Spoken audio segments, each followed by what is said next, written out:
Ladies and gentlemen, can I ask you to take your seats, please? Veuillez vous asseoir.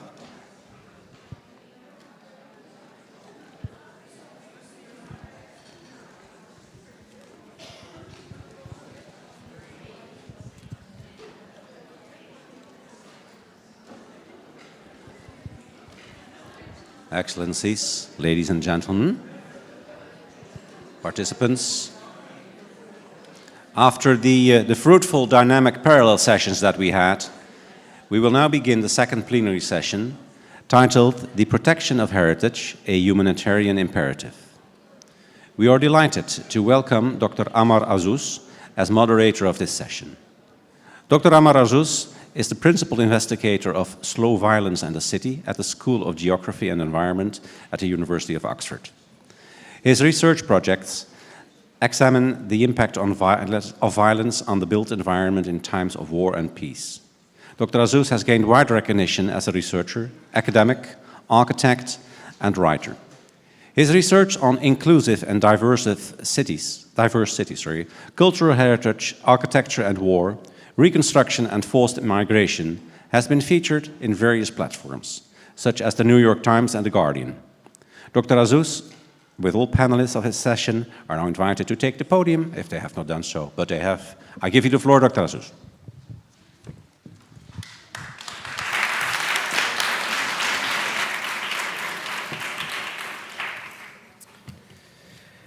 Great. Thank you so much, everyone, for coming, and welcome to our panel on protecting cultural property, a humanitarian imperative.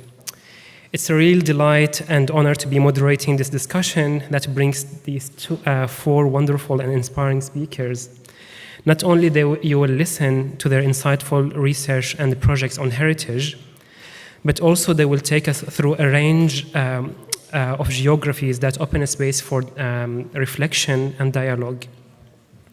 In this panel, we'll be exploring different themes related to cultural heritage protection, such as the strategies and initiatives implemented by humanitarian and heritage organizations, the importance of community engagement, and the power of collaboration when thinking about destruction, preservation, and reconstruction of heritage. We live in a time where one city after another is being destroyed, in a world that is flooded with images of destruction, suffering, and mass displacement. People's pain turns from the news headlines into a footnote in history. We continue watching the destruction of our world. What a kind of future we are living. And in these big news headlines that turn into a footnote in history, stories of those whose lives have been radically reshaped by wars are often neglected and unheard. Even when the bulldozers and tanks leave the city, even when fights end, the aftermath of war creates a different kind of war. It's a war for survival for those whose livelihoods have been broken. But the world moves on. Some people talk about a war fatigue. Others call them forgotten wars. Regardless of what names you give them, they are not forgotten for those whose lives have been shattered, for the families separated from each other, for those whose grief is still alive because they lost their family members. I have been myself displaced forcibly from my country for 13 years without being able to return. How do you find out about the impact of war on people without listening to them? One person I spoke to told me that the years after the war are harder than the war themselves. A woman in a war zone told me, "We die slowly, we live because of the absence of death." Words become difficult to find as language has collapsed with the collapse of our cities. Dr. Nadi Abu Saada, who completed his PhD in architecture at the University of Cambridge, wrote on Gaza this year and said, quote, "Amid the harrowing scenes of carnage, finding adequate words becomes an onerous task. Historians of the built and lived environment in Palestine often find ourselves bound to document destruction rather than construction. There are other histories to narrate about our cities, additional stories waiting to be told. Yet, with the relentless Israeli colonial violence against our land and people, the pace of erasure surpasses that of history writing. The bulldozer is faster than our pen." End of quote. In my book, Domicide, which refers to the killing of home, published last year by Bloomsbury, I wanted to shift the conversation from the celebrity-like sites and monuments of cultural heritage, such as the countless reports on Palmyra. I wanted to get closer to the lives of the civilians who find themselves at the center of battlefields. War is not only targeting cultural heritage sites, but the bedroom, the kitchen, the living room. Professor Balkrishanan Rajopal, who is the United Nations Special Rapporteur on rights to adequate housing and also a professor of law at MIT in Boston, has been calling for recognizing domicide as an international crime whilst explaining the multi-layer of the meaning of loss of home. He said, and I quote, "I have witnessed how in just a few seconds, a home, the culmination of a lifelong effort and the pride of entire families, can be wiped out and turned into a rubble. Destroyed is not only a home, destroyed are the savings of entire families, destroyed are memories and the comfort of belonging. Along with this comes a social and psychological trauma that is difficult to describe or imagine." In my book, Liz Duzay, the BBC chief international correspondent, wrote the foreword of it, and she said in it, "Wars of our time, sometimes fought in our name, are not in the trenches. They are fought street to street, house to house, one home after another. Why does a hospital, a kindergarten, always seem to be hit in every outbreak of hostilities? After nearly 4 decades of reporting on conflict, I now often say civilians are not close to the front lines. They are the front line."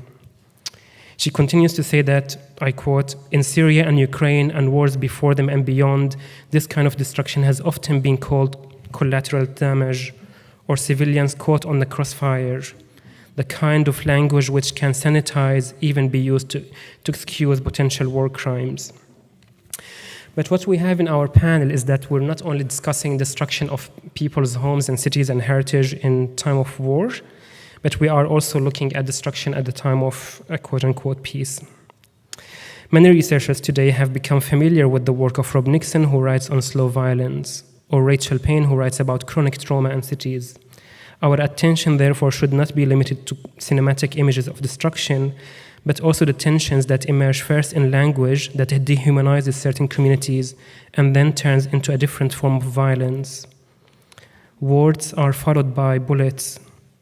Sentences are followed by bulldozers. Destruction, therefore, should not be seen only at time of war, but also, as we had heard in many panels, at the time of peace. Finally, I just want to say that as we witness the destruction of our history, a new generation of scholars, activists, writers, and photographers are searching for new ways to bring the heritage to the present. Sabine Amir, who is a doctoral researcher at the University of Glasgow, who writes about destruction of heritage in India, for instance, talk about the young generation and social media activists who are trying to document their own heritage at a time of loss. She said, and I quote, "As more and more heritage buildings are demolished in the name of development, it is up to storytellers to conserve what remains. Most often, memories, photos, impressions through their posts."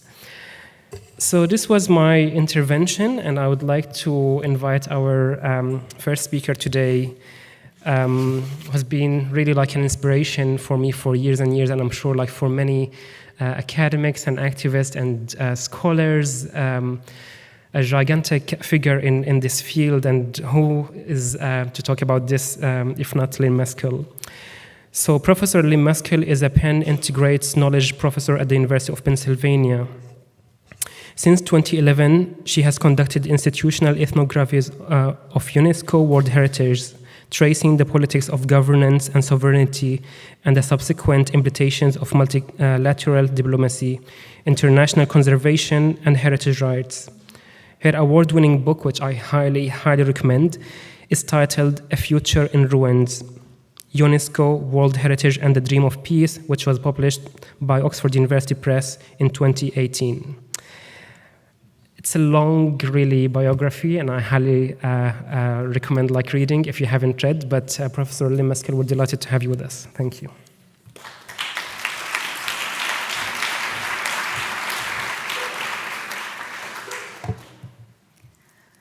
Thank you very much, Amar. I'd like to thank the UNESCO Secretariat, the Dutch Ministry of Education, Culture and Science, Captain Ankie Peterson, and Dr. Amar Azouz. It's an important acknowledgement that the Dutch have had a very long role, a seminal role with the Hague Convention, but it goes back to the 19th century. And then in 1918, it was the Netherlands Archaeological Society that identified the problems and potentials with existing international relations. And Dutch leadership and long-term funding for the convention obviously continues to be exemplary. The recent Netherlands UNESCO Commission report, in my translation, A Weapon in Peacetime, is an excellent yet very sober account of what is still remaining to be done, while it acknowledges the changing nature and values of heritage. And I'd recommend that document to everyone here, particularly the national delegations. We're witnessing an escalation in heritage weaponization, destruction, information warfare, and threats to communities. One marker of the rise in heritage warfare is the number of inclusions in UN Security Council resolutions, which started with just one in 1999 with Afghanistan, and rising dramatically since 2014 for Iraq and Syria. Cultural protection and destruction have increasingly garnered attention from the Security Council, but also the ICC and NATO, as we heard this morning with Irene Fellon. But of course, there are other sites of conflict and destruction, threats to security and oppressions that also warrant international scrutiny. There are good reasons for governments, militaries, and heritage experts to listen to each other. One of the greatest challenges for the 1954 convention, as we've heard all throughout today, is the low ratification, but also recognizing the larger values of historic places for local communities and, of course, global security. So attitudes and practices need to change. Let me see. Maybe I can have, yep, okay.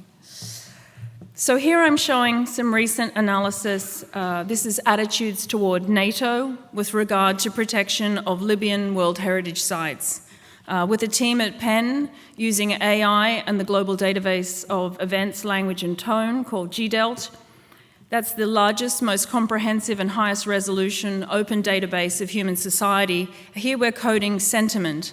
That's the analysis of positive and negative tone. Anything below the horizontal that you see is negative, and the orange dots are specific references to NATO.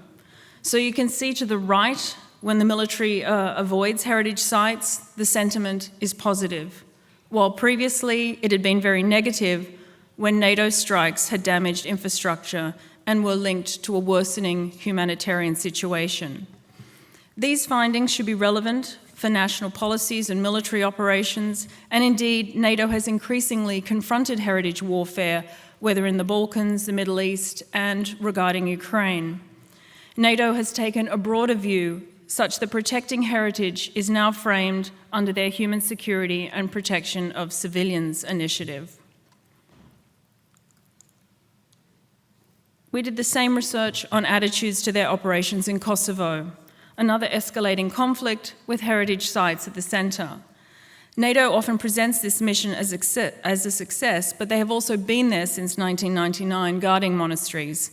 And we can see here how political events are mirrored in dramatic negative spikes. So unfortunately, despite the convention and those states ratifying the treaty, heritage is increasingly destroyed in wartime, whether in Gaza, Yemen, or Ukraine. Alongside these very dramatic examples, we should also be concerned about slow-burning tensions, as Amar mentioned, globally, and the impacts for communities. So to do this, we examined 1,200 UNESCO World Heritage Sites to see what patterns might emerge. Are there good examples to follow, lessons that we can learn? What are the impacts for people who have created, protected, and live around these sites? To analyze something at this global scale, we examined every UNESCO site to see if they're generating cooperation or conflict. Our team scraped from millions of data sources in 100 languages with more than 4 billion geolocated events. You can see the issues we're targeting to the right. There's data on multinational corporations, governments, rebels, human rights, refugees, environment, health, and labor. Any actor that you see to the left of the vertical axis indicates the presence of conflict. To the right suggests cooperation. The first red point right at the top is a summary of all actors together. And unfortunately, as you can see, this is negative. This means that in the year of UNESCO inscription to the World Heritage List, we found that conflict, rather than cooperation, is being produced.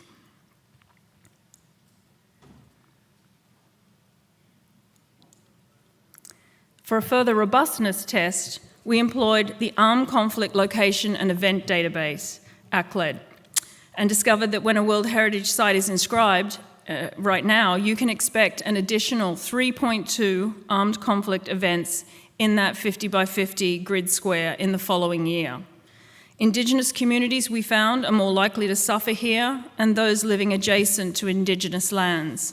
So here too, I think something needs to change, and we must start at the national level. However, we identified a few recent examples of UNESCO nominations that were locally led initiatives, often by Indigenous groups, and those revealed more cooperation around the sites and less conflict. So clearly this is the way forward if we want to foster a broader system of humanitarian protection, and I refer back to the excellent presentations both by Amra and Alexandra this morning. Nowhere is this more keenly felt than in the Middle East, where I've worked with my colleague Ben Isakhan, also with the Arab Barometer, to interview 1,600 residents in Mosul, 1,600 people in Aleppo. It's the first large-scale public opinion survey on heritage destruction and reconstruction. We found that residents in both cities were overwhelmingly upset by site destruction, but the reality is, for Iraqis and Syrians, amidst their many urgent needs, heritage remains a very low priority, as you can see here, 4% and 8% respectively.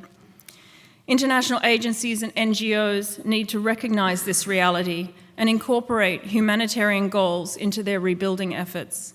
It cannot simply be a monument-centered or a foreign-led approach. Yet people still believed that restoration efforts could foster communal peace, but we need to listen to their priorities so that rebuilding can support security. Residents want historic mosques and markets restored, for example, more than museums or archaeological sites, and I myself am trained as an archaeologist. So this will have implications for recovery, stability, and identity. But international actors have not typically asked first, much less listened to what communities want and need. And in all our post-conflict efforts, from militaries to universities, we have to listen more, assume less, if we are going to truly foster a humanitarian heritage. Thank you very much.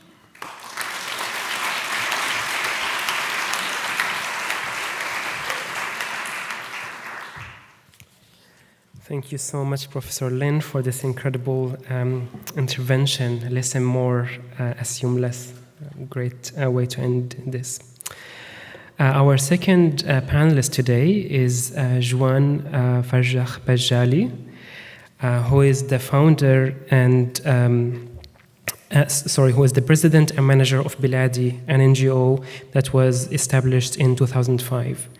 She is a heritage expert working with more than 25 years experience in the Middle East.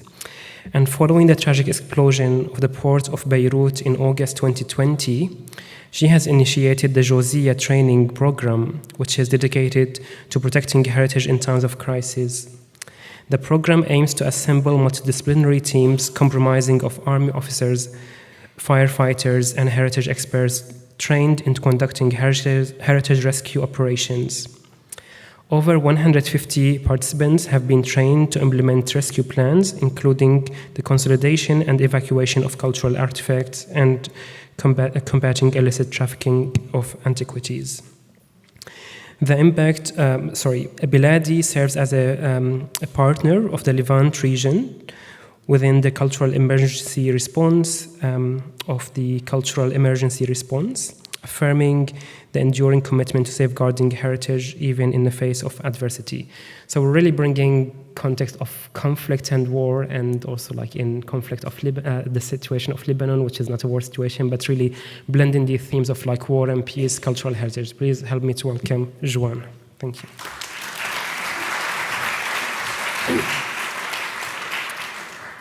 Hello, dear colleagues. Today, I don't want to talk about the projects that we've been doing. I want to share with you more why we do them. And I will be asking you to join me on a trip that takes us back to Beirut.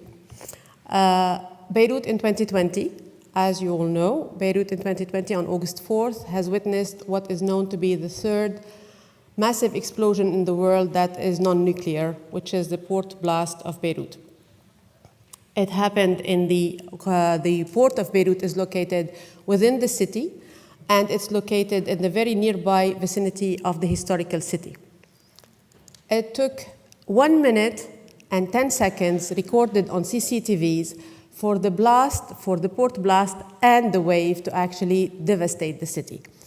And when I say devastate the city, I mean that the level of dust that was covering the houses all over the city can actually be compared to the level of dust that covers cities after 30 years of war.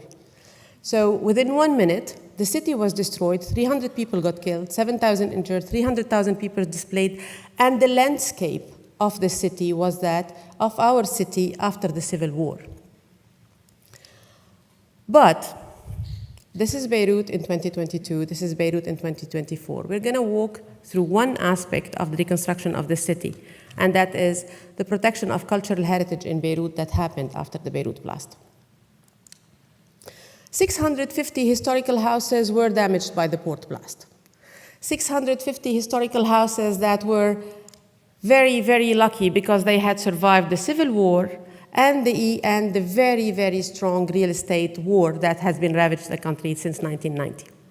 So it was a clear choice that had to be made there. What to do? Should we consider that the 650 historical houses are another collateral damage that happened because of the very sad devastation? Or should we take another step and consider it to be something, a heritage that can be saved? And this is where the partners, and mainly also UNESCO, who launched the Beirut operation with the Beirut UNESCO office in Beirut, and all the funders who set a foot and said, no, we will help, and we will start an operation to rescue Beirut heritage sites and heritage historical houses. This is something, and now here we're not going to move to the monuments. We're not going to talk about the houses and why it's so important to restore the houses. I'm going to tell you a little bit more about why we do it for the people. Because you see, the people whose houses have been destroyed within 1 minute, they have been, like Ammar was describing, they have seen their whole life that they have rebuilt after the war being shattered within 1 minute. So they know that they have historical houses. They know that their historical houses have elements that are of history, but they also know that they don't have the ability and the emotional or physical ability to go and recover their houses. It's not that they don't want to. It's that at that time and that need, they can't do it. They can't do it because they are more concerned with more basic things. So when you take an action to go and actually tell the people, it's okay, we can help you. We will be covering up for you. We will be helping you restore, consolidate, make sure that your collection is picked up carefully. Make sure that the artwork that you have in your houses are taken care of. We're actually giving people hope. We're telling them that we care for them. We're telling them something else that is by far more important, that the landscape that you know, that have been there for you all your life, is going to remain once this crisis is over. We're giving them hope that whatever is happening now doesn't have to affect their life all over it until the continuity. We're telling them that collateral damage doesn't have to be collateral damage. It can change. If the proper action is taken on the right time, it's actually giving people regular people or museums or libraries or historical houses the ability to say, we're here to help you so that you can heal faster. And it's not just doing it because we want to do it, or because it's appropriate to do it, or not just because it's legally it's good to do it, because it's the right thing to do. Because people who actually, civilians in a war, have nothing to do with the war. They are just receiving the war with all the damage that it can have on their lives. They're not taking action in it. They are just there, seeing their whole lives being destroyed. And when we do this and we take action, the people who actually do this action, the volunteers who take this action, also benefit from the action because they can also see themselves, and they do it and they see it, as taking an active role in refusing the war that is taking on. So that is building peace on a daily basis with the youth, with the elder, with everyone. That's giving people the answer that, no, you can change the situation. What was very moving in Beirut is when we did the operation, and we did the operation also at some point with the Lebanese armed forces and the UNIFIL forces. What was very strong as a point there was the response of the military, who actually did not bother at all for 1 second to take part in the action. They saw it as a continuity of their own work. They saw in it and giving their own work as military forces another dimension, not just a humanitarian dimension, historical one, and therefore building for the long term. Taking part, but what remains very difficult is to actually convince the humanitarian actors that when a crisis hits, cultural heritage have to be taken into consideration. Cultural heritage preservation should be on the list of any humanitarian action. People need to know that their landscape, their souvenirs, their places of memoirs will get back to them at the end of the crisis. No matter how long a war lasts, a war ends. And people need to know that when it ends, they will still have something to share with those that they loved before the war, during the war, or with their parents who knew the city before it. It's a humanitarian action to do. It's legal. It's the right thing to do, and it impacts every person that you meet's life over there. Thank you.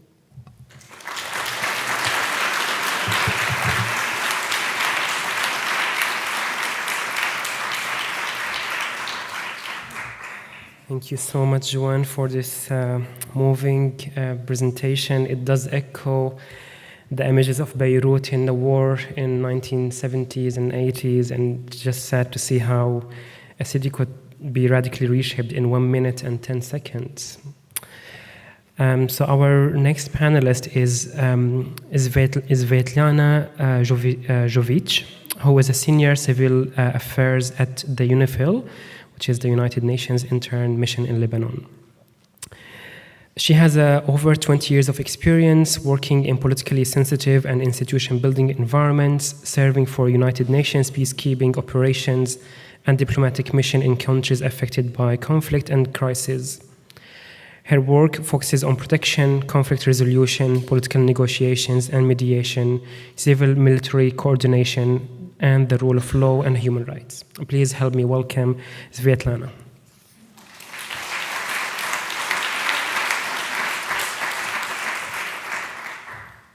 Thank you, Aman. Thank you for inviting me here.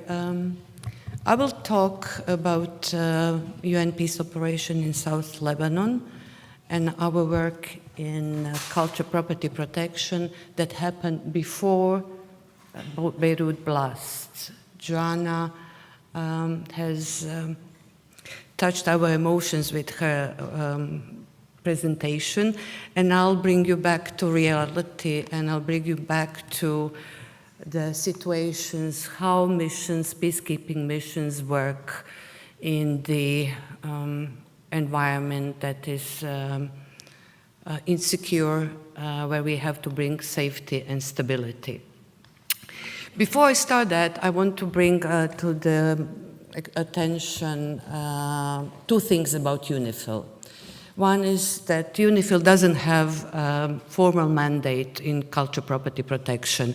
Security Council Resolution 1701 does not even mention, have reference to cultural property protection. The fact that we got involved in it is due to the situation where we are deployed. We are deployed in South Lebanon, where UNESCO heritage site is located. Another thing what you have to know, when you have no mandate, you don't have a budget, you have no money, you have no allocated resources. So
and providing security.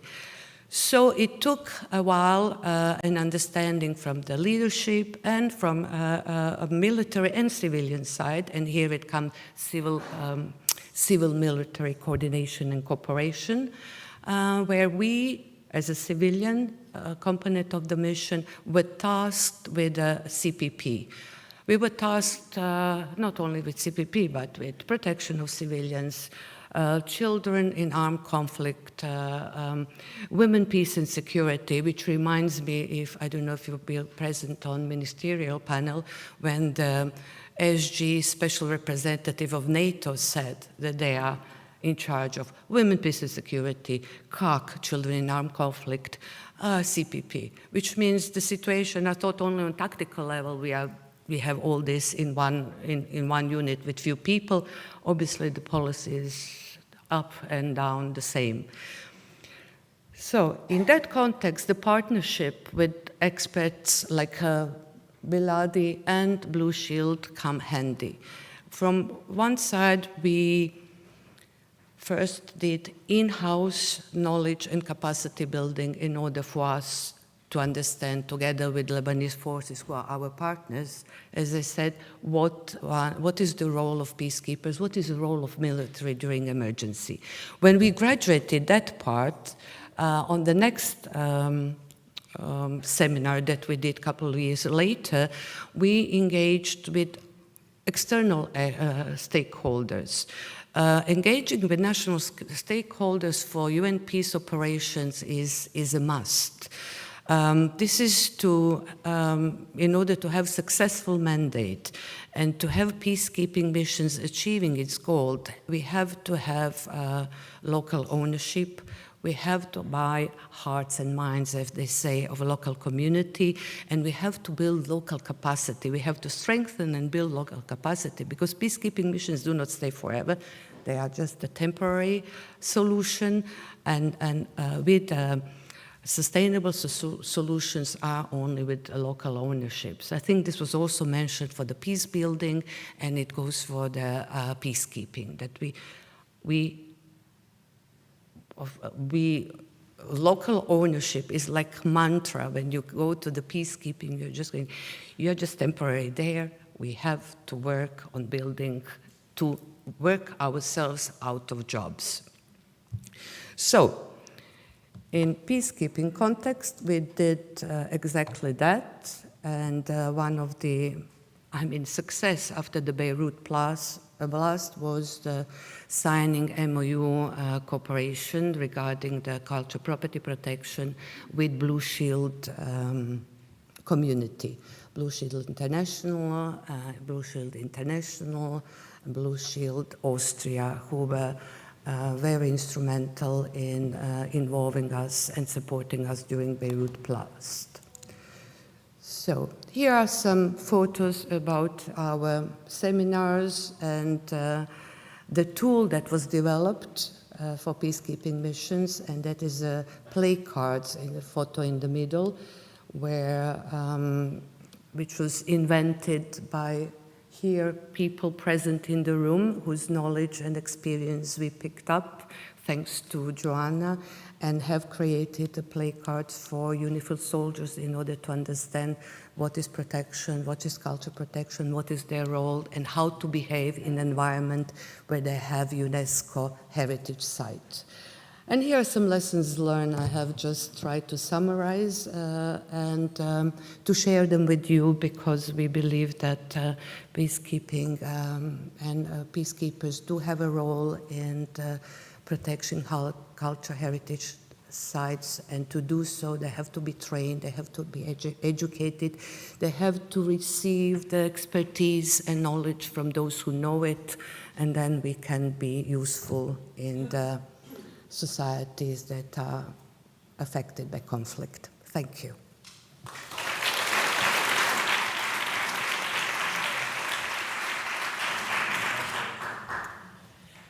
Thanks so much, Joanna. It's a great example on the partnerships and collaborations across different organizations. So thanks for the intervention. Our fourth panelist is Dr. Noorallah Munawar, who is a Dutch Arab scholar and a researcher at the University of Amsterdam. He's also a postdoctoral research fellow at the Doha Institute for Graduate Studies in Qatar. And he was recently awarded a grant from the Dutch Research Council through the NWO Talent Program in 2022. And in this project, he conducts his research on decolonial futures, heritage, memory, and narratives in the making in the Middle East and North Africa. Please help me welcome Dr. Noorallah. Thank you.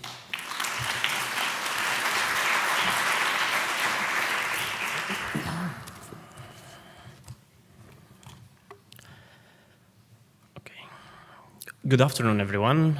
Goedenavond allemaal. Assalamu alaikum wa rahmatullahi wa barakatuh. Excellencies, ladies and gentlemen, and esteemed attendees. Our session today triggers a timely and thought-provoking debate on heritage protection and the humanitarian imperative. During my conversation with Ammar last week, we realized it has become exceedingly hard to write about any topic without addressing the ongoing events in Gaza, or the growing number of the pro-Palestine student encampments in the Netherlands, Europe, and the US.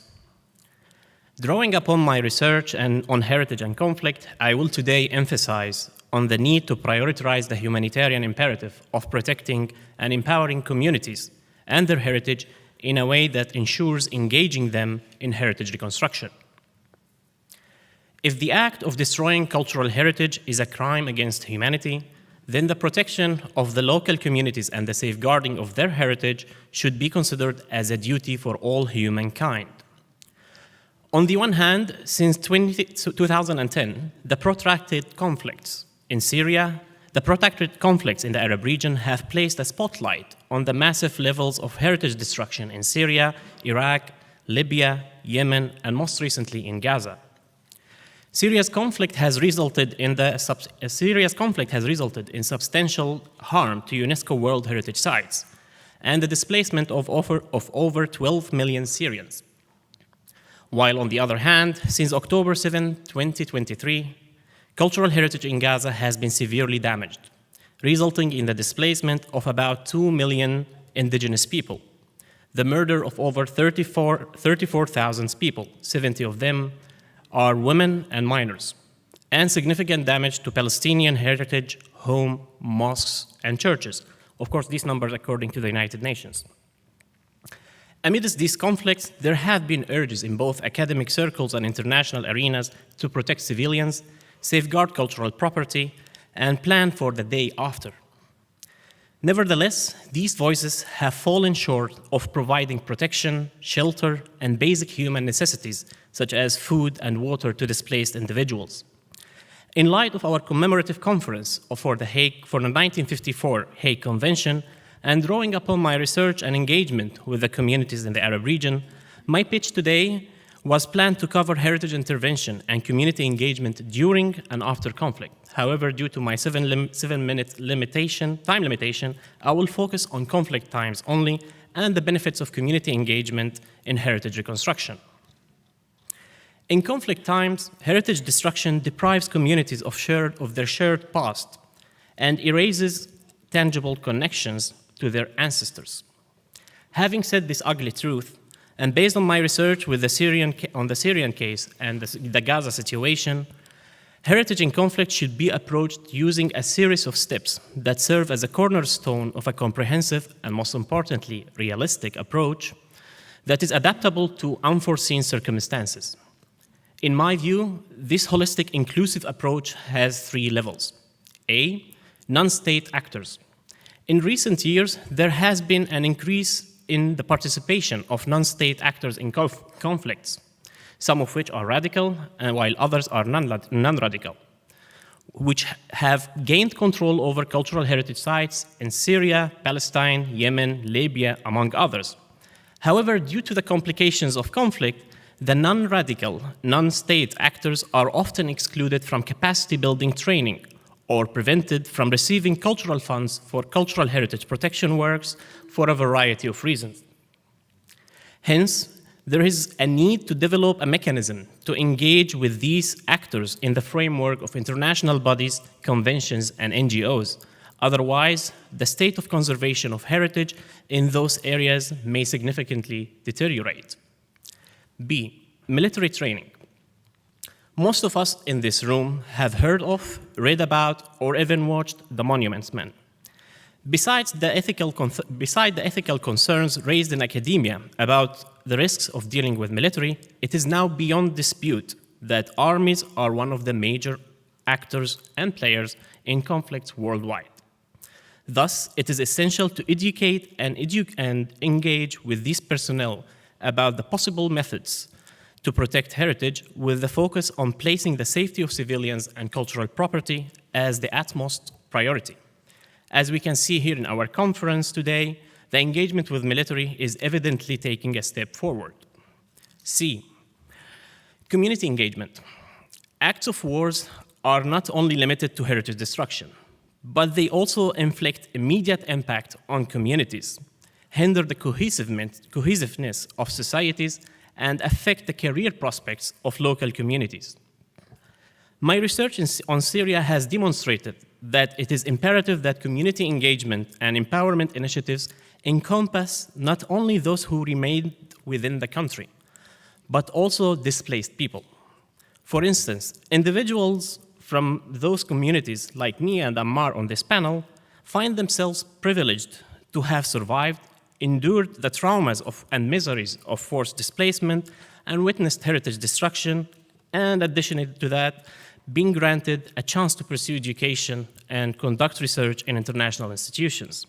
However, how many of those 12 million displaced Syrians, or the millions who have stayed within the country and endured a decade of conflict, in addition to over 2.2 million Palestinians in Gaza, who are currently besieged and suffering as we speak, would have a similar opportunity. Thus, there is a need to establish a joint effort of international organizations and academic institutions to engage with displaced communities and offer them with empowering opportunities that resurrect their aspirations and would eventually benefit their post-conflict society once the war is over. Despite the fact that the war in Syria is now approaching its end and the war in Gaza is hopefully heading towards a permanent ceasefire, the prospects of finding a sustainable route for community-based reconstruction are far from good. As highlighted in recent research on heritage reconstruction, the flow of funding, conservation expertise, and future care of monumental heritage that are of international significance predominantly depend on several economic, humanitarian, conflict-related, and other geopolitical factors. Post-conflict reconstruction is indeed a challenging and intricate task. However, it's a crucial process for rebuilding societies. Post-conflict reconstruction should not be deemed as a destination, but a comprehensive approach that faces the political, demographic, economic, and cultural complexities that arise in the aftermath of conflict. By empowering and engaging local communities and giving a platform to opinions that are frequently marginalized in mainstream discourse, it is possible to foster a productive dialogue and achieve consensus among the diverse stakeholders involved. This will ultimately foster a sense of cultural pride and belonging among the affected communities. Finally, ever since I started my research on heritage and conflict, I vowed myself to ask the audience after every talk to not applaud me.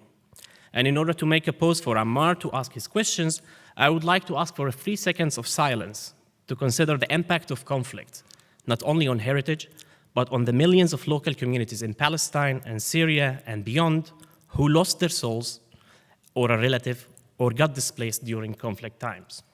Thank you very much.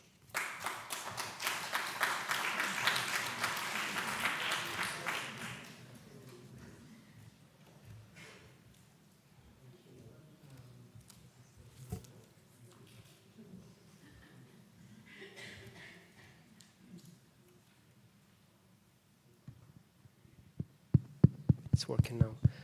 I think, if I understand correctly, you wanted 3 seconds of silence.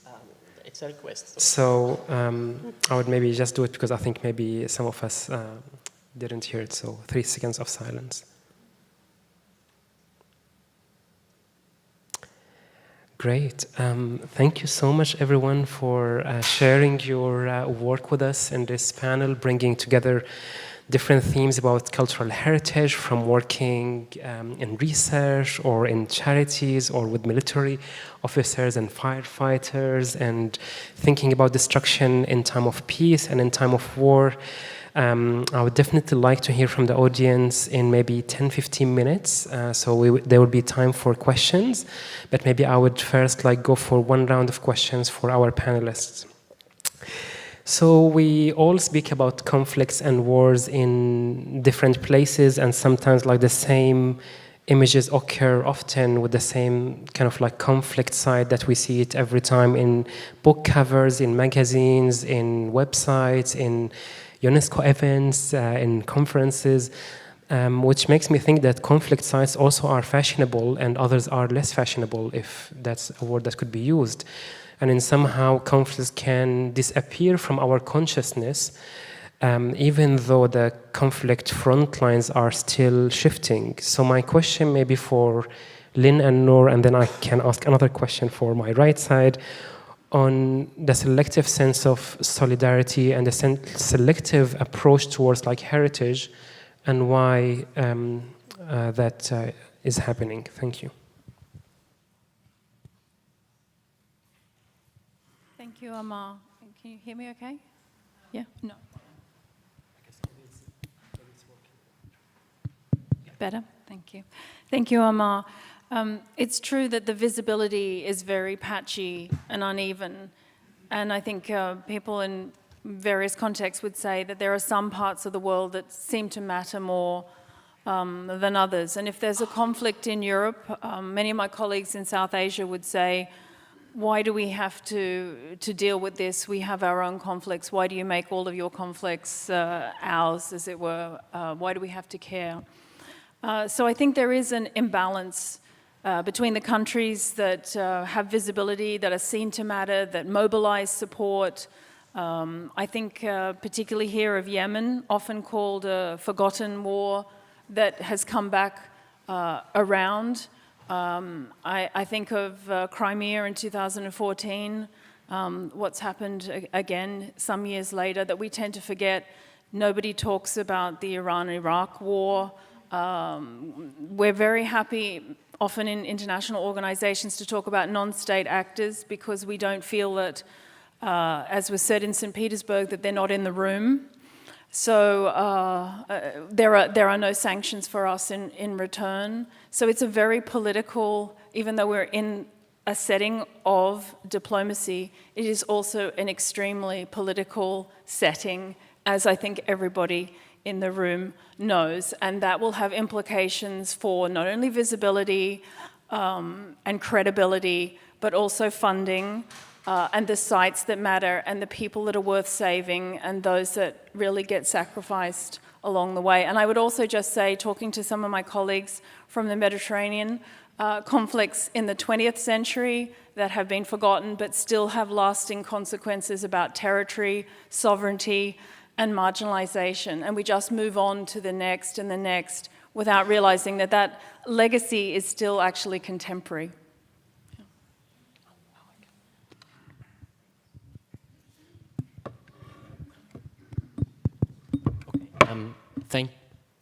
Is it working? Okay, perfect. Thank you for this very interesting question, and I couldn't agree more with Lynn. But in my view, I think there are 4 reasons, if I have time to mention them all with some examples, that would be good to elaborate on this point, on why do we see particular sites on the news while others are sort of sent to oblivion, or nobody wants to highlight what's going on nowadays. The first one comes to my mind is actually the cultural significance. Whenever you have destruction for a World Heritage Site, it's immediately reported worldwide. A couple of days ago, I met a colleague who wanted to do a PhD at the University of Amsterdam, and he told me, I'm working on Dura Europos, and it has been going through several types of damages when ISIS was occupying large areas of Syria. And he told me nobody mentioned that in the news as much as it was mentioned in the news about Palmyra. So there's this sort of distinction about the status of the World Heritage Site. It is very significant for the community, for the state, for tourism, and so on and so forth. But at the same time, it plays a key role in highlighting a World Heritage Site rather than non-World Heritage Site. The other point is political. There are some sites that are actually being destroyed because they have a political symbolism. Some countries involved in a conflict, they target the symbols of other countries. So that's why they aim to target it, and that's why it's highlighted by other countries. We have another reason is about the media attention. Heritage destruction in the past 20 years, since let's say 2001, since Afghanistan and the destruction of the Buddhas, have been highlighted as a major thing in the news. But at the same time, when you look at other heritage destruction incidents that happened during colonial period, I have an example that I've been following during the Ramadan. As you may know, during Ramadan, we have the TV series the number of TV series are increasing. And there's a new TV series about the French colonial period in Syria. And they tried to highlight that there was a bombing during the French colonial period to Damascus, but that is actually not mentioned in school textbooks, and it tends to be under-addressed or under-researched by scholars, which is something, so you can find now with the media attention, you can find new ways to highlight that, like in the popular culture, like in TV series. Finally, I think there is a fourth reason for this, international solidarity. it depends on each conflict. I mean, like, if you have, like, it depends on the relationship of the state that is involved in the conflict and the site that has been going through damages, through destruction. So when you have those sites and that state would have very good relationship with other countries, so those countries would have, you know, some sort of political power, media powers to highlight particular stuff and not highlight other stuff. I'm not going here to mention specific examples. I guess my talk was clear. But yeah, in my view, these are the main 4 reasons why do we have more emphasis on particular sites while others are not that highlighted. Thank you. Thank you. Thank you so much, Lynn and Noor, and definitely media has a huge role in covering or not covering and helping us see or less see. And I think this brings me to what's termed as citizen journalists and the power of people on the ground who literally just take their cameras and show us what's happening in many, many countries at time of war. I want to ask a question for you, Juan, about violence that happens at time of peace, and how can we unpack the violence with the slow-burning tensions that do not have the coverage in situations, you know, in the news. We're talking now about the news reporting wars or not reporting, but in non-war situations, this is like lesser seen, the violence that happens in cities. So can you tell us like a little bit more about the violence in a city that happens across time, but less covered, maybe? Oh, well, hello.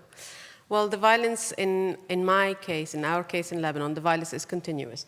And whether it's latent or whether it's empiric, it's continuous. But if we want to talk about violence, so I would actually look at it from another perspective, seeing that we have this ability to move from one crisis to the other in Lebanon, never-ending crises.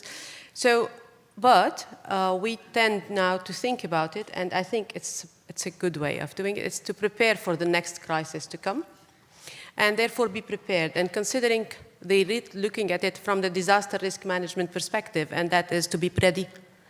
And so when the next wave of violence will hit, you're actually ready for that next wave of violence, and therefore you reduce it. So preventive measures that need to be taken care of and be worked upon, well, in peacetime, which in Lebanon means less violence, is actually crucial to limit and mitigate the next violence round when it comes. And this doesn't have to be, and will not be reported in the media because preventive measures have tendency to be very boring. And then they will stop the cycle of violence from being very, how can I say, appealing to the media, so, and therefore reduce it. But it has the capacity to change the reality on the ground by reducing the impact. But all this is possible if you take the appropriate measures and you have the capacity and the willingness on all sides to take this action in non-violent, non-declared violent time, because unfortunately people tend to react rather than take action, preventive actions before.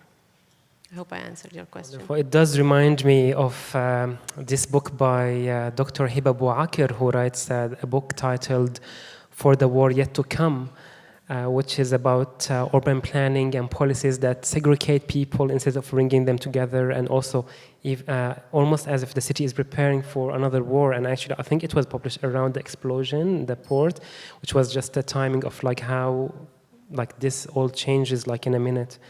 So thank you so much, Juan, for this. I have one more question, and maybe we can take it to the Q&A. The question is for you as Svetlana.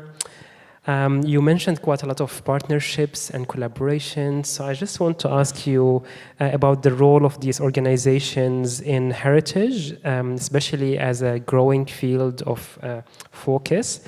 What kind of collaborations you're working on, and what you feel like it's still something that you want to expand, or new partnerships? So if you can maybe tell us a little bit more on that. Thank you. Well, as I said, as a mission that has limited budget, limited resources, it's on a limited territory, we really try to be innovative. But I can see this in many other areas, so it's not only UNIFIL in a position. I think around the world we have less and less resources to focus on things that should take a focus to be focused on. So we have to be, we have to look in the wider, let's say, range of events around us. Lebanon is a perfect example, as Joanna said, that we go from conflict to conflict, and the resilience of Lebanese people and institution is impressive.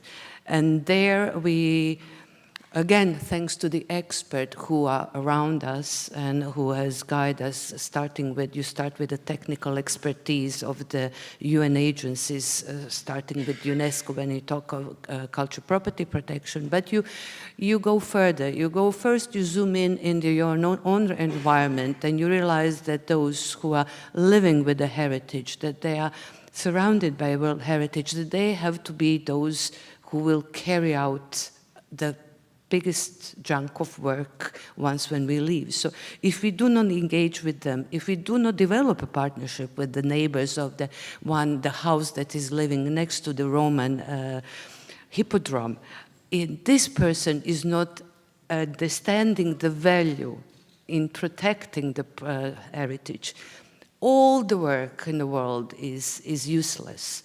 So, and that is what Joanna's project was all about when we this last summer, we implemented, how do you say that, Juzia project. We call it emergency protection project, which was focusing on a community, on a local community, starting from a disaster risk reduction units of the Union of Municipality, which are firefighters, civil defense people, first aid, Red Cross, scouts, and students, archaeological students, and children growing up, I mean students and not children, but youth growing up around the sites. So we had a category of emergency coupled with the subject experts.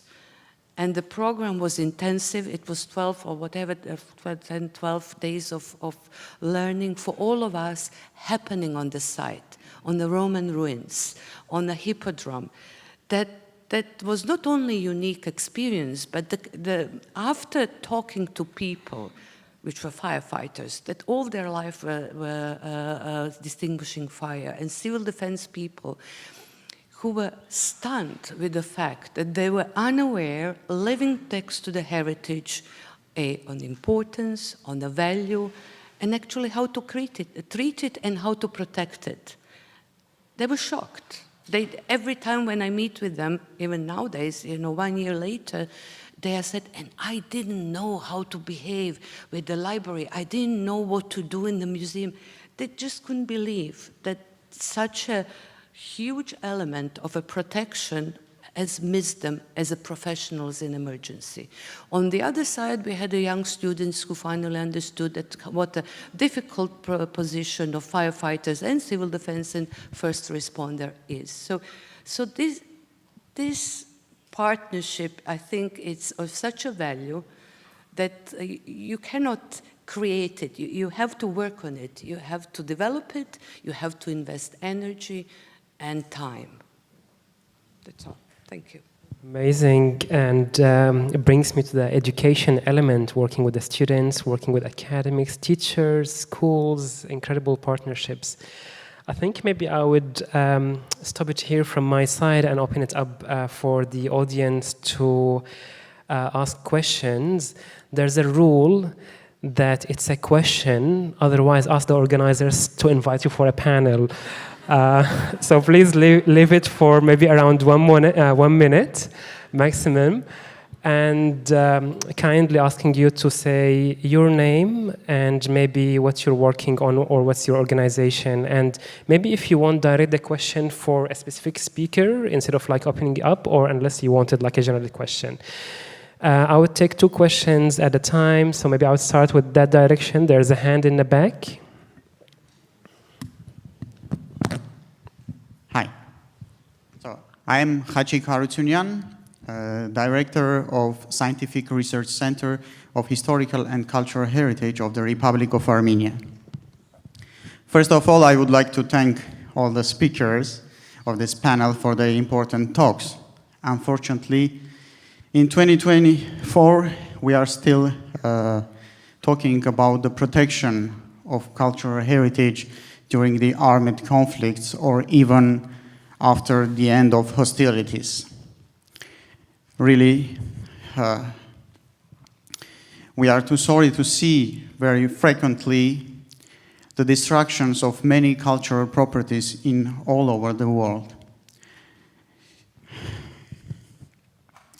I would like today to bring your attention to the recent vivid examples that are happening in Nagorno-Karabakh, where the large-scale destruction and appropriation of Armenian cultural heritage is taking place.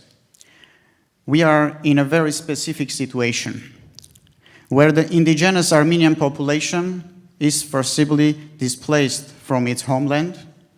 The fact-finding mission proposed by the UNESCO Director General is blocked by Azerbaijan for more than 3 years now. The legally binding order of the International Court of Justice and the calls of the international community are ignored. In this regard, I have the following question to our speakers. What kind of additional mechanisms can be applied in this situation or in similar situations in order to monitor and protect the rich Armenian cultural heritage in Nagorno-Karabakh? Thank you very much. Thank you. Can the person in the front in the same side so we can take it by order? Yeah. Thank you, sir. I'm actually very sorry to hear this absurd statement by the representative of Armenia, a country that has been occupying my country for 30 years, an ongoing occupation, destruction, a total destruction of a cultural property, uses this platform for absurd allegations. 30 years of occupation, 1 million IDPs, and now this kind of statement. This is not the right place to do this, first of all, and secondly, is there a question or comment? Yeah, this is a comment. This is a reaction, actually, because this kind of a platform cannot be used for this kind of tricky or this kind of a misuse. And appropriation, illegal appropriation. We know who appropriated whose cultural property. That was the cultural property of Azerbaijan for 30 years. And frankly speaking, we have 4 resolutions of the UN Security Council that directly,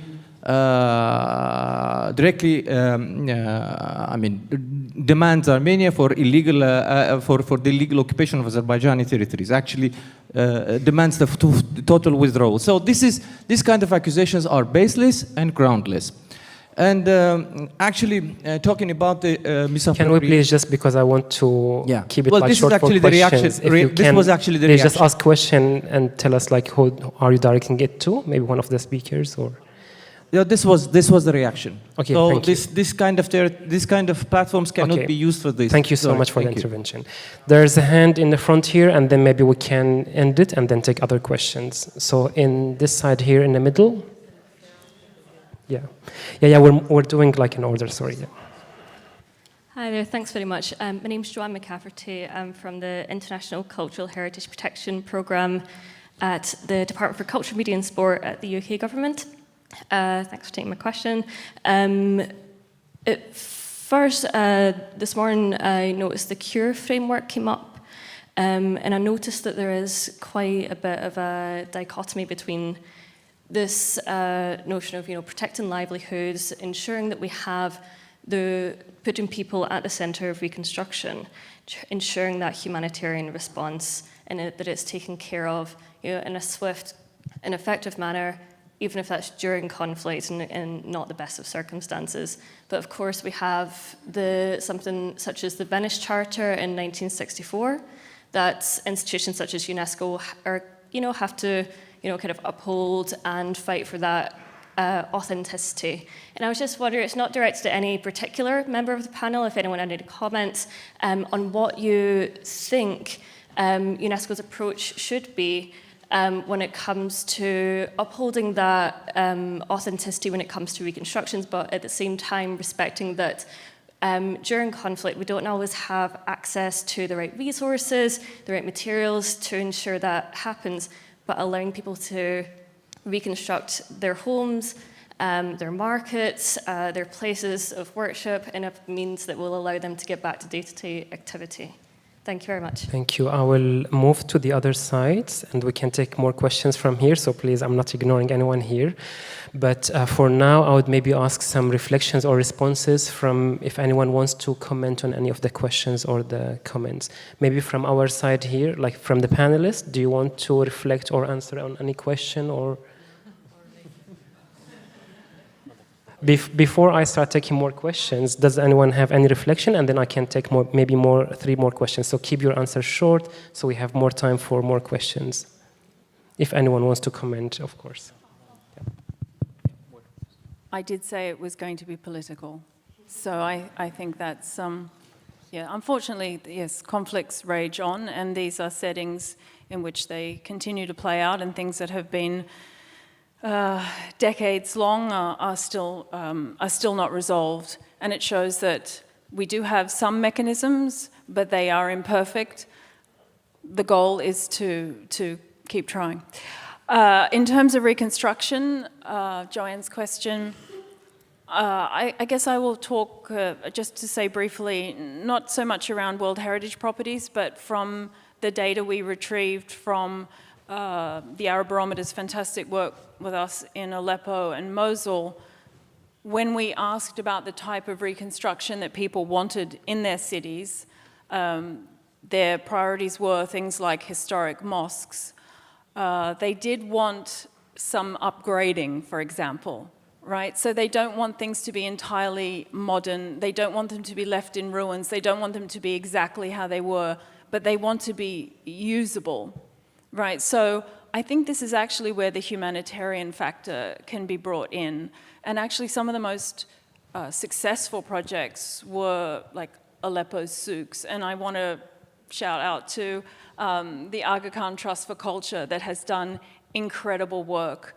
And that's a model that I think many organizations could follow. I also look at their work in India. So that any sorts of reconstruction, I think of Humayun's tomb, fantastic work in Delhi, that is also building in livelihoods, water, sanitation, and so on. So when we do those reconstructive projects, and Humayun's tomb is a fantastic World Heritage site, we can also do other things that actually benefit people on a daily, in a daily sense, and give them livelihoods. So you've got economic regeneration as well. So I think we have to think, it's not even very creative, right? But it's cross-sector, yeah. Thank you, Lynn. Anyone wants to reflect, or shall we take more questions? Does anyone want to comment on anything, or? Okay. So I'm gonna take maybe 3 questions from these 2 sides here. There's a hand here, if you tell us who you are. And any comment, any questions in these 2 sides? Yeah. Thank you very much. My name is Dr. Rössler. I'm 30 years UNESCO, but now I'm here as an expert. I wanted to comment just on 2 points. One was displaced people. We have been dealing at UNESCO extensively, and as a reaction to Mr. Muna Var, we did a conference in 2016 with 230 experts on Syria. Actually, it was after my assessment mission to Palmyra. I was the first to go in afterwards. And it was very interesting because we had in Berlin a huge community of Syrians who came actually to the conference with a youth program involving people from different societies, different associations and so. So we tested that, but it's not only through World Heritage, including the Intangible Heritage Convention. They made CDs with music in refugee camps, so it was not only focused on physical heritage. question? The second point, and that was a reaction to him, the second point is Krista Pickard mentioned this morning the Warsaw Declaration. We wrote it into the Warsaw Declaration to work first and foremost with communities during conflict and after conflict. And I think we all need to reread this document because it's crucially important to use it. So thank you very much. Thank you so much. I want to just look at this side for a minute because I took a few sides here. Can we have the person standing just because they are standing without a seat? I feel they need some. Yeah. Can you hear me? Yes. Second, yeah. Okay. My question is for... Can you tell us who you are, please? Yes, I am Mohana from Ikram. So my question is for Lynn, because Lynn mentioned the Aga Khan project in the Humayun's tomb. And it's a project that is very close to my heart because I have many friends who have worked on the project. My question is, how would you measure the peace-building outcome or the positive outcome of the project? Yeah. Thank you. And there's a question here in the front.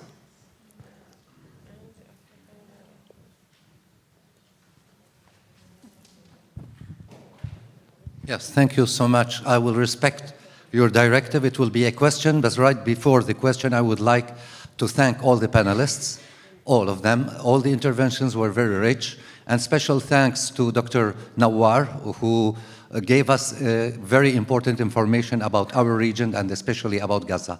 Now, my question, you mentioned the selective attention for different cases. I prefer calling it double standard treatment of different cases.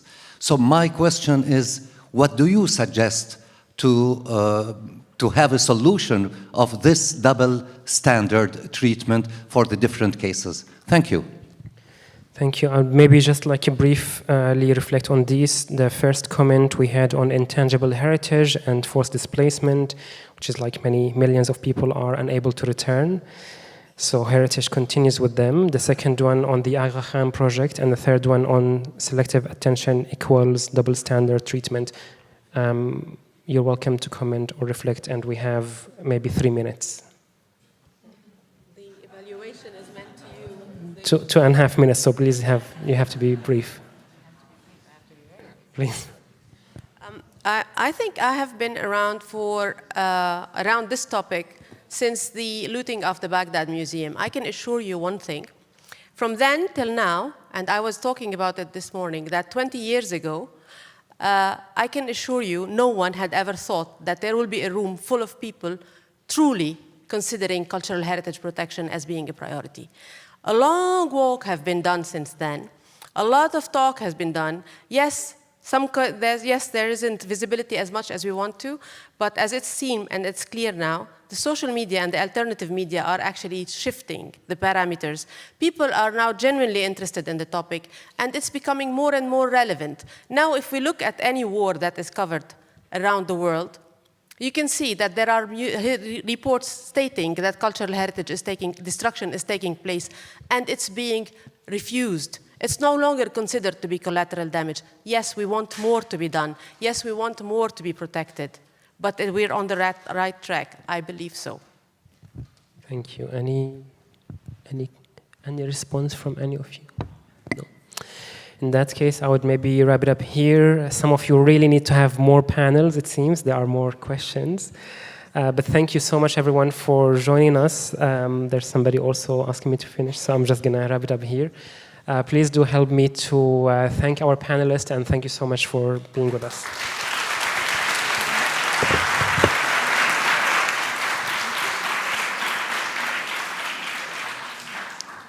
Well, dear participants, I want to express many thanks to Dr. Azouz for his leadership during the session, and of course to the panel members for their thought-provoking interventions. This second plenary session has thus come to an end. As you, however, know, there is a convivial gathering at the Maurits House Royal Picture Gallery to close off the day and enjoy both a meal as well as renowned paintings.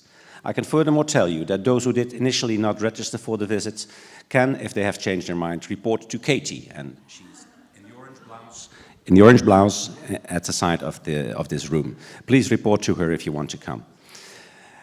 Buses to the Mauritshuis will depart in several batches as of 18:30, and there will also be buses to take you back to the World Forum later this evening. Be aware, however, that upon return, the World Forum will be closed, so please take any personal belongings with you when boarding these buses. I thank you.